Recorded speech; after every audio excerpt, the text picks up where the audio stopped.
Vous venez d'écouter un évangile déconcertant. Une femme païenne demande à Jésus de chasser le démon de sa fille.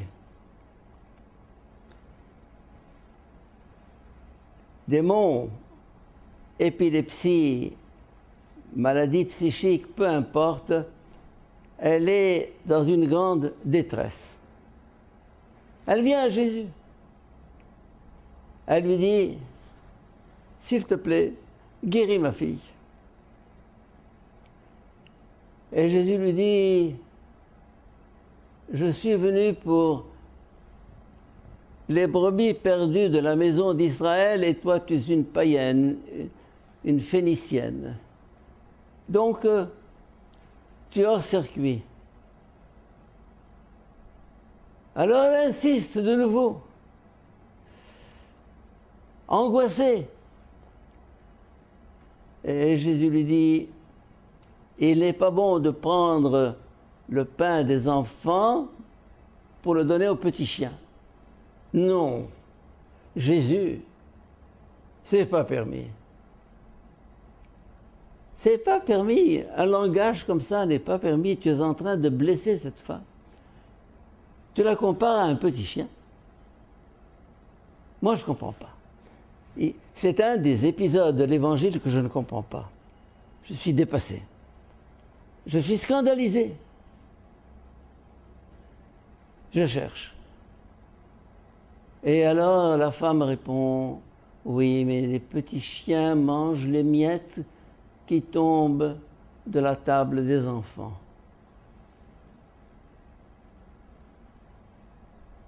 Plus d'humilité que ça, il n'y a pas. Et Jésus alors éclate. En vérité, je vous le dis, je n'ai jamais trouvé une telle foi parmi les enfants d'Israël.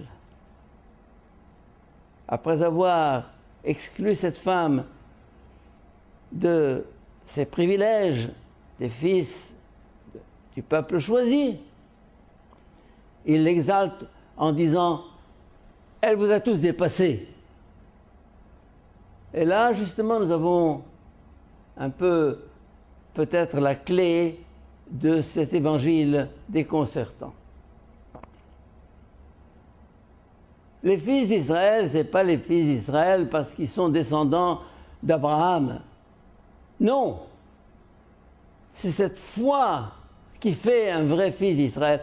C'est cette foi qui fait entrer dans le peuple choisi. Ce n'est pas une descendance physique, matérielle, biologique qui importe. Ce n'est pas l'appartenance à une église, à une religion qui importe. C'est cette capacité de croire éperdument en Dieu. Et c'est là qu'on voit que finalement, la foi dépasse les religions. On a identifié foi et religion. Non, les religions, c'est des institutions. La foi est au-delà, est plus profonde. Elle est à l'origine même des religions. En tout cas, peu importe. Grâce à cette espèce de défi lancé par Jésus, cette femme jaillit, rebondit. Jésus provoque en elle un sursaut qui n'aurait pas été possible sans cette parole qu'il lui a lancée en pleine figure. Eh bien, revenons à notre vie nous-mêmes. Il arrive quelquefois que Dieu nous met dans des situations impossibles. On ne comprend pas. Et on lui dit, mais comment? Toi qui es bon, toi qui es miséricordieux, toi qui es amour, tu me mets dans ces situations. Alors, de deux choses l'une. Ou bien, c'est l'athéisme, le rejet, ou bien c'est la foi, le saut dans la foi, le saut dans la nuit.